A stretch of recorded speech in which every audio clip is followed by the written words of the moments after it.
So many women today are running on caffeine, adrenaline, and packed schedules, yet still feel empty, restless, or stuck. We're busy, but are we purposeful? In this episode, we're going to talk about the difference between living a caffeinated life and living a purpose-driven life.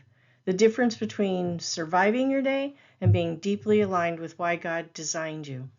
Because it's not enough to be busy. The real question is, what are you busy about? I'm Pamela J. Vincent, and this is Caffeinated or Called, where we slow down, listen closely, and choose to live awake, aligned, and on purpose. You know, most women I know aren't lazy. They're exhausted. They're getting up early, showing up for everyone else, juggling responsibilities, and pushing through on caffeine and sheer willpower. From the outside, their lives look full, productive, even successful. But underneath the busyness, there's a quiet question that keeps surfacing in the still moments. Is this really what I'm here for? We've learned how to stay energized, but we haven't always learned how to stay aligned. So we trade rest for urgency, depth for speed, and purpose for productivity. We live caffeinated lives, alert, reactive, always on, yet somehow disconnected from the deeper calling God placed inside us. And the tensions we feel isn't a failure, it's an invitation to slow down and ask a better question. What am I actually being called to build in my life? There was a time when I thought that if I worked harder, longer, faster, I could help our family win the financial game and ease my husband's burden. I studied and earned my insurance licenses and set about selling life, health, and long-term care insurance. I really enjoyed it. But because my husband was working, I left the two youngest with a friend we completely trusted for care for them. Previously, I had spent hours on the local high school track running behind our son's bicycle because at 5, he felt he should ride it without the training wheels. You know the scenario. I held on to the back of the bike to keep him up while he pedaled, learning to balance. He was getting it, but we weren't successful that day. Fast forward, I was making my mark in the insurance world and scored several sales. I bought pizza on the way home. I was excited to celebrate with the kids. And as I drove down our driveway, our son was confidently riding his bike without the training wheels and rode past me yelling, "Look, Mom, look what the babysitter taught me." My heart sank. It ached. I had missed a milestone celebration. Now, some of you might not think that this is a big deal, but I did. In another instance, I worked with several clients for weeks on the need for critical illness policies since they were the core of their business's operations. I had run into the office to submit more policies before the year's end when I was called into the boss's office. While waiting for him to get off the phone, I noticed it was lightly snowing outside. While mesmerized at the beauty of the white puffs, my boss handed me a huge bonus check and said, "Merry Christmas." I had been working so hard for the status and the income that I'd failed until that moment to realize it was Christmas Eve and I was missing the evening's festivities. But I held this huge check in my hands. Suddenly, the money just didn't seem to equalize what I was sacrificing with my family. You know, Scripture reminds us that purpose doesn't come from speed or pressure. It comes from presence. Psalms 46:10 says, "Be still and know that I am God." Stillness isn't inactivity, it's alignment. It's the moment we stop numbing the restlessness with noise and busyness and begin listening for God's direction again. Purpose is rarely revealed in the rush. It's often clarified when we slow down enough to hear what God has been whispering to us all along. You know, you've heard it before. That little voice inside that keeps nagging at us and we don't make a move on it. Jesus himself modeled this kind of purposeful living. In Mark 1:35, we're told that very early in the morning, while it was still dark, Jesus got up, left the house, and went off to a solitary place where he prayed. Even with urgent needs all around him, Jesus chose alignment over adrenaline. He didn't let demand dictate direction, and neither should we. When we live connected to God instead of constantly reacting to life, we begin to shift from surviving our days to stewarding them with intention. Here are a couple of practical takeaways that you can do today. You know me, I always want us to have something we can put our hands on and do this afternoon. Number 1, pause before you power up. Before caffeine, email, or scrolling, take 2 minutes of stillness. Ask God one simple question. What matters most today? Alignment at the start of the day changes everything that follows. Number 2, identify one busy drain. Notice one activity that consumes energy but produces very little fruit. It might be over-explaining, over-volunteering, or over-committing. Purpose often grows when we subtract, not add. Number 3, create one sacred margin. Block out 10 or 15 minutes today. No noise, no productivity goal, no fixing. Read a verse, journal a prayer, or simply sit. Purpose deepens in the margins. And for heaven's sakes, turn our phones off. The world will survive without us for 15 minutes. Number 4, choose one purpose-aligned yes. Do one thing today that reflects who you believe God is shaping you to become, not who everyone else expects you to be. Small, aligned steps build courageous lives. So are we busy with the right things? You know, in Ecclesiastes 3:1, it says there is a time for everything and a season for every activity under the heavens. Being busy isn't necessarily bad, but there's a fine line between productivity and overload. Here's a breakdown of the good and the bad of being too busy.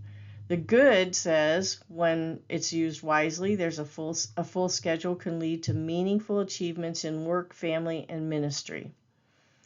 A busy life, intentionally filled with acts of service, can demonstrate Christ's love. Staying active challenges you to develop new skills and deepen your faith. Good use of your time can honor God. Being engaged can help prevent stagnation in our own lives. Now, the bad of being busy is that, if we neglect rest and Sabbath, there's constant busyness can lead to exhaustion. We've all been there. It can lead to strained relationships. When we're too busy, time with our family, friends, and God can suffer. Losing focus on priorities. Busyness doesn't always mean productivity. It's easy to focus on less important tasks and neglect what truly matters. The bad can be burnout and stress. A life without balance leads to physical, emotional, and spiritual burnout. And mistaken activities for fruitfulness. This one's scary. Being busy doesn't always mean you're bearing spiritual fruit. Managing time effectively requires intentional planning, prioritization, gotta put my teeth in, and flexibility. Here's a biblical and practical approach to time management that helps you stay productive while maintaining balance. So, number 1, prioritize God first. Start your day with prayer and scripture. This centers your mind on God's priorities rather than just your to-do list. I don't care if you read one verse in the Bible. God will use that somewhere during your day to mean something to you or to the people around you, but he will use it. One verse. I've had this happen so many times I can't even count. Ask for wisdom in managing your time before you start your day.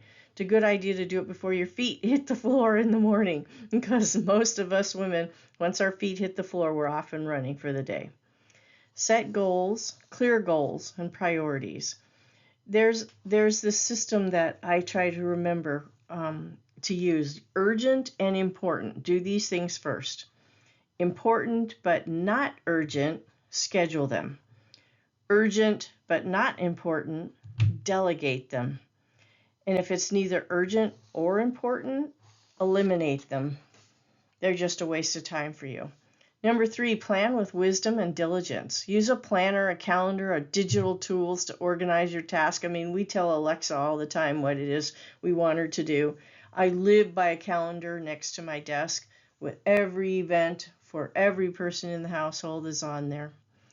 Block time for essential tasks like work, family, church, and rest. Look for a schedule. I keep a schedule that tells me, like if I have to run to the grocery store and I'm only going to be there 30 minutes. It's not really just 30 minutes. It's the 20-minute drive to get there, the 20-minute drive home. So it's really a lot longer than 30 minutes. Plan buffer time to handle interruptions gracefully. Now, number 4 is steward your time like a resource. I thought this one really hit me the most when I was writing it down. We need to guard against distractions like social media, excessive TV, and unnecessary tasks. This summer, I decided not to watch television because there's nothing on in the summertime anyway but reruns. And I wrote 5 books. They're devotionals. In fact, if you're interested, you can find them on my website. Set specific work periods, start and stop times, depending on what it is. If you have a home-based business, or if you are just going to do, I don't know, laundry or bill time or something like that. Because, when you sit down to pay bills, sometimes that little task can end up taking over 3 hours. Schedule it and then stick to the schedule. Say no to things that don't align with God's purpose for you. Once you know what your purpose is, you know what your spiritual gifting is, stay in your lane. And then say no to the things that are not designed for you.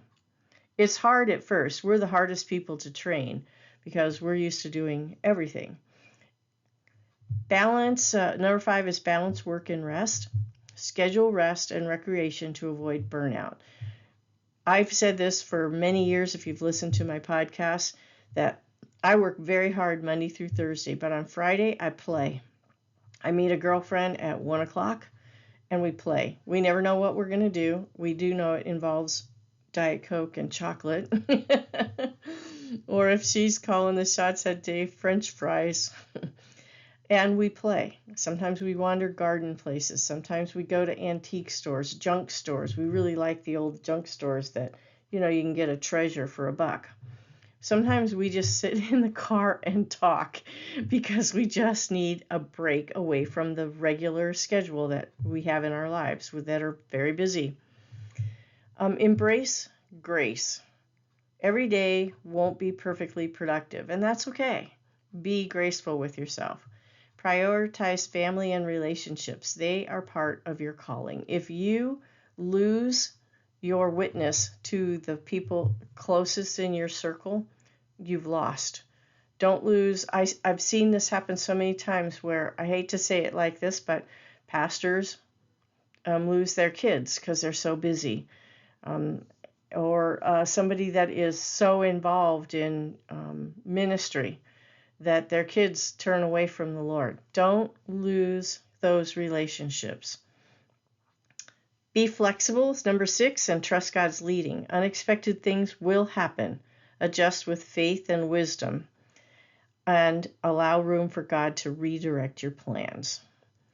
So, I have a reflection question. You guys know me. I'm always going to do something like that. Ask yourself, where in my life am I running on urgency instead of calling? And what might God be inviting me to release so that I can live more aligned with Him?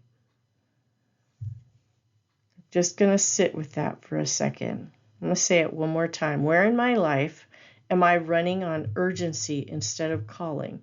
And what might God be inviting me to release so that I can live more aligned with Him? If this episode resonated with you, don't rush past it. Let it linger. Share it with a friend who's tired of running on fumes, and give yourself permission to slow down long enough to listen for what truly matters. And remember, if you're questioning your direction, your pace, or your purpose, you're not failing. You're growing. You're leaning into yourself, and you're becoming all that you were created to be. I'm Pamela J. Vincent, and this is I Have Your Back, because you were never meant to figure this out alone. For more podcasts, blogs, and exploring our catalog of devotionals, go to ihaveyourback.com. Friends, may you walk forward today with clarity instead of pressure, courage instead of hurry, and peace that reminds you you are seen, supported, and called, one faithful step at a time.